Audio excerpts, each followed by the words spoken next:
Aaron Dreger, somewhat insinuating that the Leafs aren't necessarily as all in as we initially thought them to be or figured them to be. He says they pretty much don't plan on moving their first round pick or top prospects for a rental. I did also see some reports out there that there was a deal in play. This was a more blogger type stuff, so who knows if it's even true.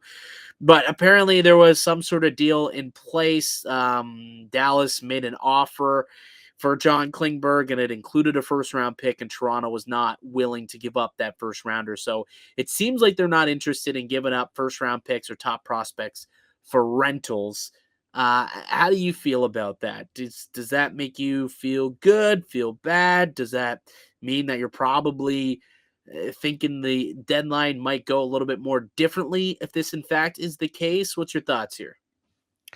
Well, it's interesting because I mean, when we think back to Kyle Dubas talking a few weeks ago about how many bullets they have in the chamber, it kind of made me think, okay, maybe they're really thinking about how they want to allocate the resources. But the market price is going to be what the market price is, right? If the Leafs don't want to give up a first for John Klingberg, guarantee there's probably a team that will be willing to do it. It's not Yeah, like that means they're not going to get John Klingberg. Like that's exactly what that right. means. So I can understand if they want to hold off on the big package to get somebody that has some term with him. I can get that part. Like if that's what they're focused on, fine. The whole idea of the rental, I guess maybe because the last few years you went out and you went to get a rental and it didn't work out. And so they're trying to really hone in on something that's going to provide them with a little bit more value on the return. I can get that. But yeah, you have to really weigh in the fact that if you don't go and get a John Klingberg, and let's say Boston or I don't know if even Tampa can do it, or like one of those teams does it, and then you get burned by one of those guys in the playoffs, it's a bad look, regardless, because you're trying to save your assets for the right moves, and then the ones you didn't make end up being the one that hurts you. Yeah, I mean, Florida is reportedly in the market for a top four defenseman. Like there's very similar needs with Florida and Toronto in that regard. And if they end up paying the piper and paying the expensive price to bring in a player because they want to go as far as they can, they think they have a good opportunity. I think they'll do it. And if Toronto's not willing to, I just don't know why.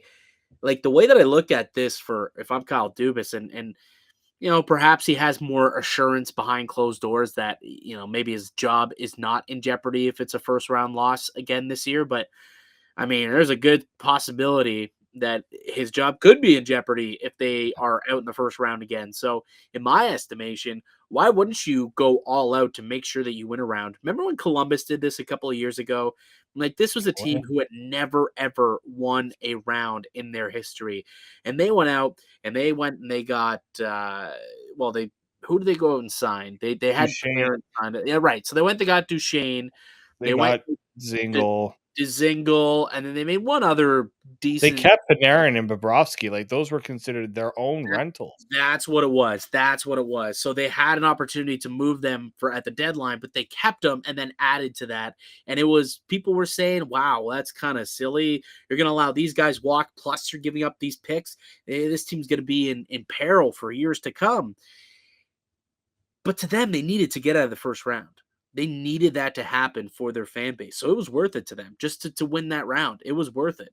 And they ended up recouping a decent amount of picks and prospects this past season when they ended up trading away Seth Jones.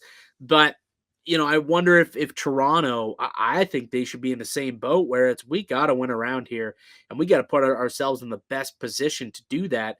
If that means giving up a first round pick for Klingberg or Ben Sherratt or Josh Manson over, maybe you can keep your first and it would only take a second to get a Justin Braun.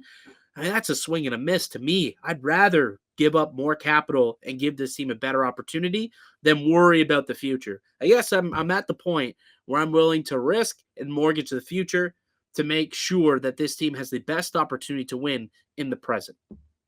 I think it's also just what are you going to give up that first round pick for? Like I think it's just they're being a little more selective than what many are thinking. But yeah, I totally get that because what's that first round pick's value if You do well in the regular season, but then you don't go far in the playoffs. That first round pick isn't going to really be. You can get a decent player in the first round, like look at what Rasmus Sandin has turned into, Yeah. but it's not going to be. You're not going to be in a position where you're giving up, a top 10 pick. Like I think that's something that needs to be weighed a little bit more. And I think first round picks can be hit and miss when they're lower. And you see how the Leafs have done in the second round and guys they've gotten in those rounds. Like you have to kind of weigh the value of that pick of what you think you can get versus what you're trying to achieve. So what it sounds like also, and here's the thing, I wonder, and I'm just thinking this through right now, but what if the Labushkin deal was just a little bit of an appetizer, just Mhm. buttering up Arizona to try and swing a deal to bring in a Jacob Chikrin? Because with Jake Muzzin out, presumably long term, now that he's on LTIR, there's two spots in that top four that they need. And now all of a sudden there is a need on the left side as well, unless you feel that Sandin could do it full time, which I think that remains to be seen. First of Mhm. all, I don't even think that they make a deal for another few weeks. I think they want to get a good look at what Sandin can do before making a decision here. But also because they may end up bringing Muzzin back, it might be a moot point anyway as well. But anyway, I wonder if now Chikrin becomes more of a viable option, and that's where you feel like you can give up your picks and prospects to get a guy like that. Yeah, like if I'm giving up a first round pick and you're bringing in a guy that's got term, he's not an older player as well. Like he can He's only he's 23, isn't he? 23 years yeah. old. Like he's not even in his prime yet. No, he's nowhere near his prime, at least. I mean, I think that's a deal where you don't care about that first round pick because you're getting a Jacob Chikrin, right? Yeah, you're Right. giving up this was a guy that was a high pick. He was a top 20 pick mid first round. Like this Yep. isn't a guy that I've heard the name like Hagel from the Blackhawks. Are you gonna give up a first for a guy that No. like that type of deal doesn't make sense? But if you're going a pick and a little bit more to get a guy like Chikrin, at least this is an established player. He fits a need now and going forward.